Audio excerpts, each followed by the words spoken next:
Kita akan mulai debat kali ini. Saya berharap kita semua tenang, karena lagi-lagi jangan sampai bisa mengganggu substansi yang sebenarnya ingin disampaikan oleh pasangan nomor urut 1 dan pasangan nomor urut 2. Jadi saya harapkan penonton harap tenang dan menjaga tidak terlalu ribut di ruangan ini. Sebelum kita mulai, saya akan menjelaskan beberapa hal. Yang pertama, tentang format debat. Jadi format debat kali ini itu terdiri dari 6 segmen. Ya kan, 6 segmen. Kira-kira isi segmennya itu adalah 1, penyampaian visi dan misi, dan kedua, pendalaman visi dan misi. Ketiga, bicara soal tema, ada pertanyaan seputar tema. Yang keempat adalah tanya jawab antar kandidat. Jadi kita akan mempersilahkan nanti Pak Jokowi bertanya kepada Pak Prabowo, begitu juga Pak Prabowo bertanya ke Pak Jokowi. Lalu ada tanya jawab penutup.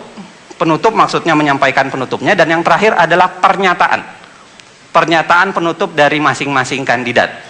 Untuk debat segmen ini, segmen kedua, kita akan mulai sebentar lagi. Satu hal lagi yang ingin saya sampaikan, yaitu pertanyaan yang akan disampaikan ini adalah pertanyaan yang dihimpun dari berbagai sumber. Jadi begitu debat ini akan dilaksanakan, ada puluhan masukan dari berbagai, ada kementerian, ada lembaga negara, ada LSM, ada individu yang memberikan masukan kepada KPU. Lalu KPU mengundang ada tim ahli untuk memperbincangkan soal pertanyaan dan memformulasi tema. Saya bersama mereka kemudian memformulasi pertanyaan, dan karenanya saya berharap pertanyaan yang disampaikan ini bukan pertanyaan saya individual, tetapi pertanyaan dari rakyat Indonesia kepada kandidat calon presiden dan wakil presidennya. Itu yang kedua. Yang ketiga, khusus berkaitan dengan tema segmen kali ini, kita akan memperdebatkannya dengan cara kira-kira begini. Caranya adalah saya akan memberikan satu komentar singkat, yang itu adalah menggali visi dan misi yang akan Anda sampaikan, dengan waktu yang kemudian akan diatur kira-kira sekitar 6 menit. 6 menit waktu untuk pasangan nomor 1 dan pasangan nomor 2. Pasangan nomor 1 sudah bersiap? Pasangan nomor 2 juga, begitu? Baik, kita mulai. Kami rakyat Indonesia ingin tahu apa pandangan Anda tentang agenda yang Anda anggap paling penting, paling utama, dan paling menjadi unggulan untuk dilaksanakan dalam kaitan dengan tema kita hari ini, yaitu pembangunan demokrasi, pemerintahan yang bersih, dan negara hukum. Saya mulai dari pasangan calon nomor urut 1. Ada waktu 6 menit untuk Pak Prabowo dan Hatta Rajasa. Saya persilahkan, kita mulai dari sekarang. Terima kasih. Bismillahirrahmanirrahim.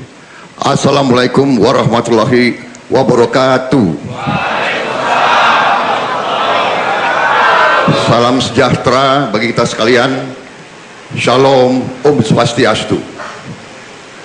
Saudara-saudara yang saya hormati, terutama Saudara Joko Widodo, calon Presiden Republik Indonesia dari pasangan nomor 2, yang saya hormati Bapak Muhammad Yusuf Kalla, calon Wakil Presiden Republik Indonesia, pasangan nomor 2, saudara moderator, saudara-saudara sekalian yang saya hormati, saudara-saudaraku sebangsa dan setanah air dimanapun Anda berada pada malam hari ini. Terima kasih atas kehormatan dan kesempatan kepada kami, Prabowo Subianto dan Hatta Rajasa, untuk menyampaikan beberapa pikiran kami tentang pembangunan demokrasi, pemerintahan yang bersih, dan kepastian hukum. Bagi kami, demokrasi adalah hal yang harus kita perbaiki, pertahankan, dan kembangkan terus. Karena demokrasi adalah cita-cita pendiri bangsa kita. Dan kita telah mencapai demokrasi kita sekarang dengan susah payah, dengan banyak pengorbanan, tetapi alhamdulillah kita telah merasakan bahwa kita sekarang adalah negara demokrasi ketiga terbesar di dunia. Saudara-saudara sekalian, demokrasi yang kita miliki, kita rasakan masih banyak kekurangan. Kita sendiri melihat bahwa demokrasi ini memerlukan budaya demokrasi. Kita butuh pendidikan politik, rakyat kita sebagian besar baru merasakan punya hak politik untuk ikut pemilihan umum, tetapi kadang-kadang belum merasakan betapa pentingnya hak politik itu tersebut dilaksanakan dengan penuh pendidikan, penuh pencerahan, dan penuh rasa tanggung jawab. Mengenai pemerintah yang bersih sama dengan demokrasi adalah syarat mutlak bagi tujuan akhir kita, yaitu Indonesia yang berdaulat, bersatu, adil, makmur, dan yang bisa memberi kesejahteraan pada rakyat Indonesia. Demokrasi bagi kami adalah alat. Demokrasi adalah tangga menuju cita-cita kita, yaitu Indonesia yang kuat dan sejahtera. Kita ingin demokrasi yang produktif, bukan demokrasi yang destruktif. Kita ingin demokrasi yang bisa membawa kemakmuran kepada rakyat Indonesia. Untuk itu, pemerintah yang bersih dari korupsi adalah syarat mutlak untuk mencapai ini. Kemudian yang ketiga, kepastian hukum. Kepastian hukum adalah jaminan bagi negara untuk memberi rasa aman bagi seluruh warga negaranya. Kami, Prabowo Hatta, berkomitmen akan bekerja sekeras tenaga untuk mencapai pemerintahan yang bersih dari korupsi dan untuk menjamin kepastian hukum bagi seluruh rakyat Indonesia, dan dengan demikian melestarikan demokrasi yang pada ujungnya akan membawa kesejahteraan kepada rakyat Indonesia. Terima kasih. Pak Prabowo, Anda masih punya waktu sekitar 2 menit 30 detik. Mau ditambahkan oleh Pak Hatta? Ya, saya menambahkan ada waktu 2 menit. Kepastian hukum juga harus memberikan jaminan terhadap penghapusan diskriminasi dalam berbagai bentuk, dalam bentuk apapun, dan harus memberikan penghormatan, pemenuhan, dan penegakan atas hukum dan pengakuan atas hak asasi manusia. Pemerintahan Prabowo Hatta akan memastikan bahwa hukum akan memperlakukan setiap warga negara secara setara di depan hukum, dan hanya kepada hukumlah kebenaran dan keadilan ditegakkan. Untuk demokrasi, kami menambahkan sedikit. Demokrasi bukan sekedar alat untuk mencapai tujuan, tapi ia adalah sistem nilai, values yang perlu kita tegakkan, dan harus kita yakini values tersebut akan menghantarkan kita kepada kemakmuran dan kesejahteraan untuk seluruh rakyat Indonesia. Oleh sebab itu, maka demokrasi haruslah mencerminkan 3 hal penting.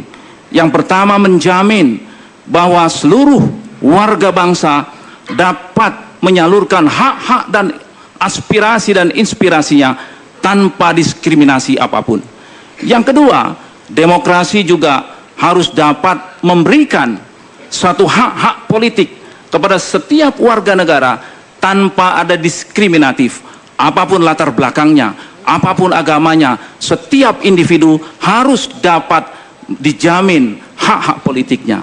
Dan yang ketiga, kita pun harus memberikan lembaga-lembaga demokrasi berjalan dengan baik. Apabila 3 komponen ini berjalan dengan baik, kita akan melahirkan demokrasi yang produktif yang bisa menghantarkan rakyat Indonesia menuju kemakmuran dan kesejahteraan bagi seluruh warga bangsa Indonesia. Terima kasih. Silakan berikan tepuk tangan.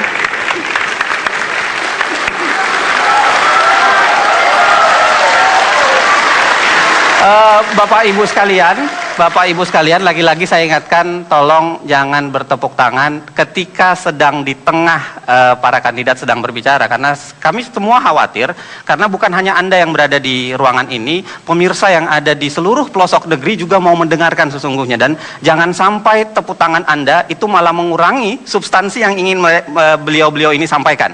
Jadi saya mohon, nanti kemudian insya Allah saya akan persilahkan Anda untuk bertepuk tangan selalu di akhir ketika pembicaraan sudah selesai. Begitu ya, saya minta kesepakatan Anda sekali lagi. Kali ini saya serahkan kepada pasangan calon nomor urut 2, Pak Jokowi dan Yusuf Kalla, pertanyaan yang sama, apa yang paling utama, agenda yang paling penting dan yang paling Anda ingin sampaikan kepada seluruh negeri yang menyaksikan Anda? Saya persilahkan 6 menit jatah untuk Anda, mulai dari sekarang. Assalamualaikum warahmatullahi wabarakatuh. Selamat malam, salam sejahtera bagi kita semua. Yang saya hormati Bapak Prabowo Subianto, yang saya hormati Bapak Hatta Rajasa, Ibu Bapak sekalian, saudara-saudara sekalian, saudara-saudaraku sebangsa dan setanah air. Republik ini adalah milik kita semuanya. Harapan rakyat ingin hidup lebih baik, ingin lebih sejahtera. Demokrasi menurut kami adalah mendengar suara rakyat dan melaksanakannya. Oleh sebab itu, kenapa setiap hari kami datang ke kampung-kampung, datang ke pasar-pasar, datang ke bantaran sungai, datang ke petani, datang ke tempat pelelangan ikan, karena kami ingin mendengar suara rakyat.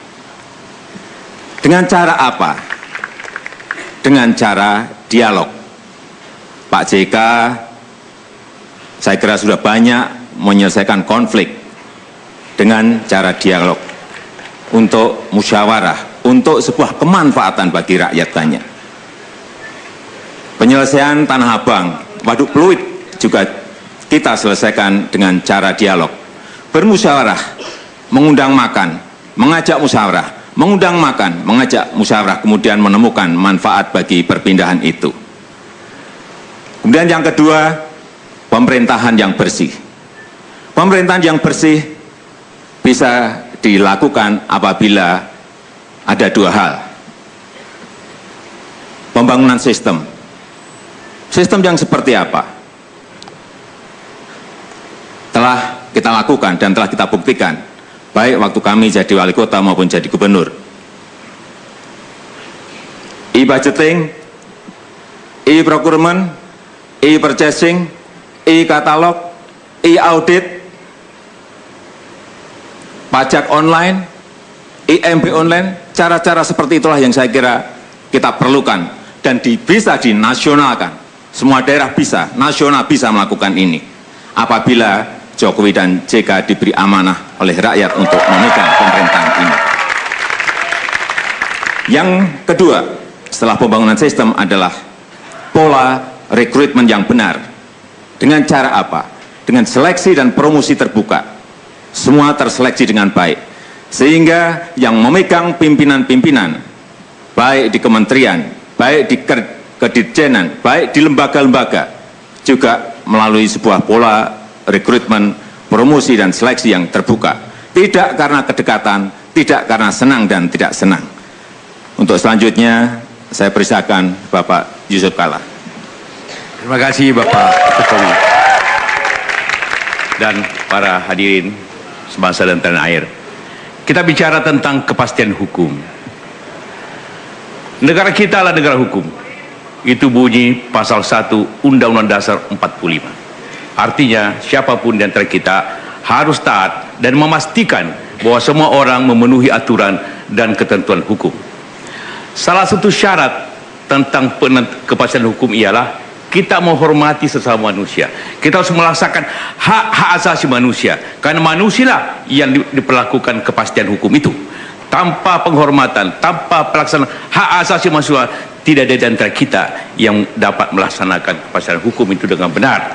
Karena itulah, maka pelaksanaan hukum harus dilaksanakan dengan benar dan sesuai aturan yang ada.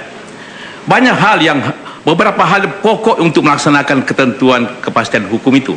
Pertama, hukum yang memang sesuai dan merupakan ketentuan yang dapat kita terima secara umum. Kedua, ketauladanan.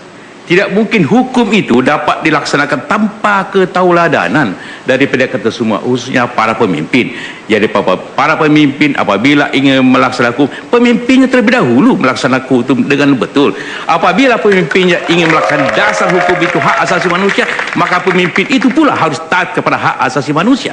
Tidak mungkin sebaliknya. Itu yang pokok untuk bagi kita semua.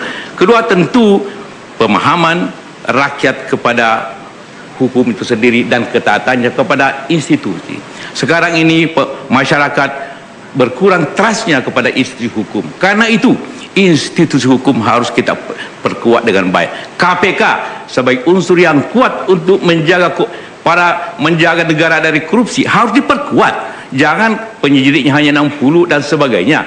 Harus diperkuat stafnya, harus diperkuat disiplinnya, harus diperkuat anggarannya. Begitu juga unsur hukumnya, penegak hukum yang lain, polisi, jaksa harus sinkron dengan semua itu. Tanpa polisi, jaksa yang kuat, tidak mungkin kita menetapkan kepastian hukum. DPR yang baik, yang harus menata hukum itu, harus menjalankan dengan sebaik-baiknya. Jadi unsur yang sangat penting ialah hukum itu sendiri yang dibuat oleh DPR dan lembaga hukum yang lain. Pelaksanaannya kita sendiri, pemimpinnya yang melaksanakan hak-hak manusia untuk menjalankan hukum itu. Apabila itu semua, demokrasi akan berjalan, pemerintah yang baik akan berjalan, akan bersih-bersih, pemerintah yang bersih akan efektif berjalan melayani seluruh masyarakat bangsa ini. Itulah cita-cita kita berbangsa, melaksanakan semua ini untuk kemakmuran dan kesejahteraan kita semua. Terima kasih. Kita berikan tepuk tangan.